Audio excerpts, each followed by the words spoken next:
The overall project that was looking at what people want and what are the patterns of their preferences was based on a broader study that's been carried out over the last few years in collaboration with people in London and New York.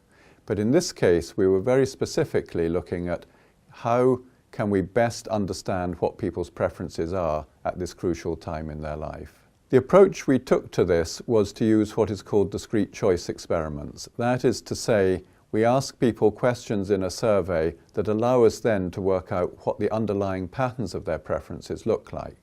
So, for example, we'll give them choices between different packages of care, and by looking at their choices between these packages, we can work out how much they value the different elements of those care packages. The results of this work were really very interesting.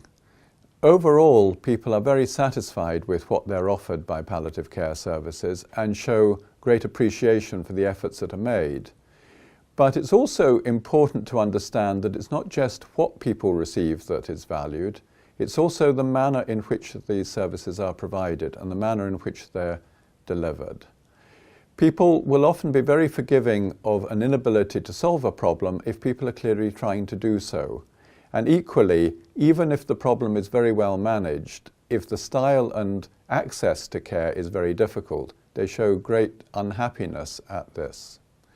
I think this is an important lesson because often we concentrate much more on what we deliver and much less on how we deliver it and the overall pattern of access to care which people find so important. We've learned that people are very keen on process and very keen on good process when you're dealing with care near the end of life.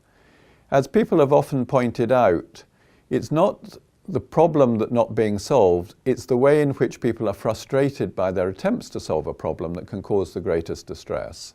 And people are quite accepting that it's not always feasible to solve problems completely, but if people are trying, that's greatly appreciated. We've now moved to a further study looking at preferences where we're trying to understand how these will vary between different groups of people who have different kinds of needs. And we're trying to disseminate more widely the findings that have come out of the studies so far.